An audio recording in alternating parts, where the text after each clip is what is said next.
Nos metemos en este tema, que está generando sin duda mucha repercusión mundial, lo hallado en la Corte Suprema de Justicia, un descubrimiento casual, pero como decíamos, de impacto mundial.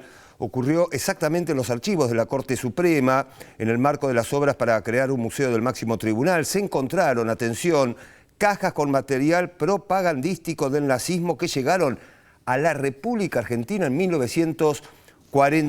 Una comisión de la Cámara de Diputados pidió la apertura de las cajas y entonces se encontraron postales, fotografías y material propagandísticos del régimen alemán, libretas de la Organización del Partido Nacional Socialista Obrero Alemán en el exterior y de la Unión Alemana de Gremios. Según se pudo reconstruir, el 20 de junio de 1941 llegaron a Buenos Aires 83 bultos enviados por la Embajada de Alemania, pero en Tokio, y a bordo de un barco japonés, declarado como efectos personales.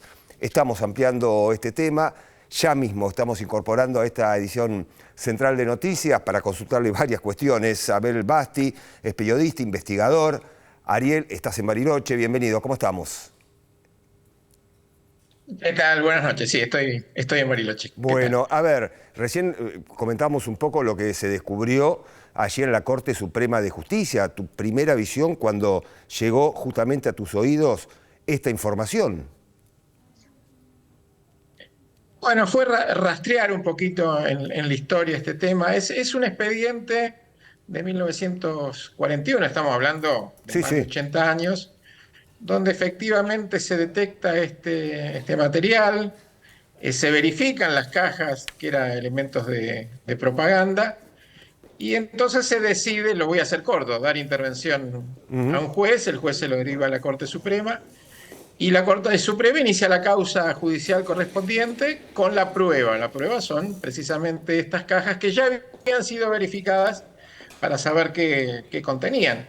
Así que lo que falta acá, que no lo ha explicado la Corte Suprema, es el estado de la causa, digamos. No conocemos la causa. La Claro. causa se ha mantenido en secreto, digamos.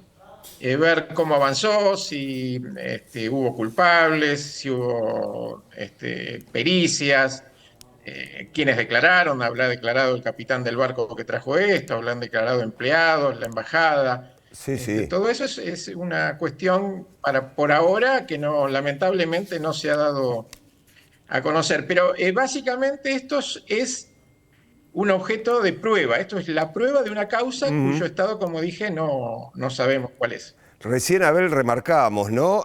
Son 83 bultos que llegaron a la República Argentina, enviados por la Embajada Alemana en Tokio, a bordo de un barco japonés. Este, Todo, Sí, sí, todo raro, efectivamente. ¿no? Todo En extraño. esa época, Sí, tenemos a que ver. decir que el nazismo en esa época estaba en toda su expansión, Sí. y esto es que se secuestra, es parte de una gran cantidad de material secuestrado en Argentina durante allanamientos, hay Ujú. detenciones, hay material secuestrado que llega en aviones. O sea, esto no es una excepción, digamos.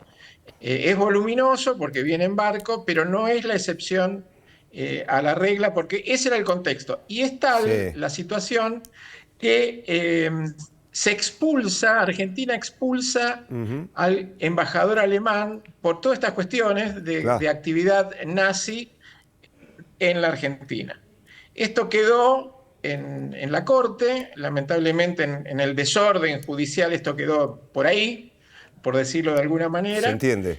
Y fue encontrado. Yo esperaba otra cosa, ¿no? Yo esperaba que una vez encontrado Sí. se manejara con cautela, se dijera o se buscara cuál era la causa y se supiera a partir de esa causa qué pasaba con estos elementos de prueba, ¿no? A ver, Y Abel creo que Sí. también, Sí, sí, te escucho. sí, no, y hubiera, digamos, yo soy bastante crítico respecto a la actuación judicial, sobre todo de la Corte Suprema en este Ujú. caso, porque bueno, si se encuentra material de este tipo, lo primero que hay que hacer es Claro. verificar la causa, ver en la causa qué se ha dispuesto sobre el material Sí. y si no se tiene ninguna información, convocar a los peritos de la propia Corte, Claro, tomarse un claro. mes, verificar el contenido, hacer un inventario, tener un resumen y saber de qué se trata. Bien, porque se encontraron, a ver, Me postales, parece fotografías, elementos de propaganda, entre otras cuestiones, ¿no? Por lo menos eso es, como bien decís vos, lo que se sabe hasta ahora. sí, sí, pero vuelvo a decir, este material ya fue revisado y forma parte de una causa judicial de hace 80 años, no es que algo Ujú. reciente. Entonces me parece que quizá la cautela hubiera obrado en poder, digamos, del temperamento que debe seguir la Corte y no anunciar alegremente que estamos en material de características insospechadas, donde además podría haber pistas sobre el Holocausto. Este es un tema muy Claro. sensible, el Holocausto. Sí, sí, Yo claro. creo que la posición debería haber sido, bueno, investigar, saber qué se tiene en esas cajas y una vez que se tiene, decir qué tienen estas cajas. Pero hacer un preanuncio a Claro, toda pompa, vinculando esto con el Holocausto, que como digo es un tema muy sin sensible, dudas. no le veo razón de ser, me parece que excede, digamos, la función del presidente de la Corte. Yo creo que el presidente de la Corte está para cerrar causas, para resolver, para fijar un temperamento con cierta discreción, pero no para hacer anuncios creando expectativas en temas tan sensibles con tanta gente dolida como es el Holocausto, cuando de antemano podemos decir que ahí no hay ningún tema vinculado al Holocausto, porque esto ya fue revisado Sí. y es material de 1941. Recordemos que el Holocausto es una maquinaria maquiavélica Ujú. que se pone en funcionamiento hacia los últimos años de la guerra, podemos hablar de 1943. Claro. Así que a mí me parece que hubo, digamos, falta de discreción, falta de un temperamento más atildado y más real con lo que debe ser el comportamiento de la Corte Suprema de Justicia, en particular de su presidente. A ver, me imagino el impacto que ha tenido básicamente donde estás vos, ¿no? En Bariloche, con una ciudad que ha recogido a un número importante de nazis, ¿no? Sí, pero insisto, esto es material no posterior a la guerra. Esto es material muy anterior a la finalización de la guerra, que es cuando efectivamente se produce el desembarco de nazis masivamente en toda América y particularmente en la Argentina. A partir del gobierno de Uriburu en Ujú. 1930, el primer golpe militar de la Argentina, el país se nazificó.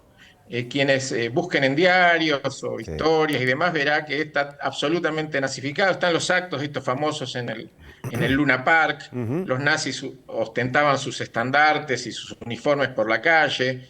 Los diarios eran abiertamente antisemitas. Había una persecución de quienes pensaban diferente con legiones cívicas. Se habían creado legiones cívicas. El gobierno había creado legiones cívicas. Ese es el contexto de los años 30 hasta los 40, y en ese marco de crecimiento del nazismo es cuando el gobierno, ya estallada la guerra, empieza a poner coto. Y lo pone a través de estos procedimientos que, como decía antes, son múltiples. Hay Sí, sí. muchísimos procedimientos y ese material ha sido digitalizado y se puede ver, es muy bueno el material porque hay fotografías, organigramas, nombres, empresas, entidades, escuelas, todo lo que usaba la red nazi de época, y se puede ver en un sitio de la Comisión Especial de Actividades Antiargentinas de la Cámara de Diputados. Pero insisto, eso es actividad Claro. antes de la guerra y Se durante entiende. la guerra. Lo que pasó después es otra cosa. Totalmente. Bien, Abel Basti, gracias por estos minutos. Ha sido un placer. Gracias a ustedes. Hasta la próxima. Igualmente, Abel Basti, desde Bariloche, periodista, investigador, justamente por lo que se ha hallado en los archivos de la Corte Suprema de Justicia.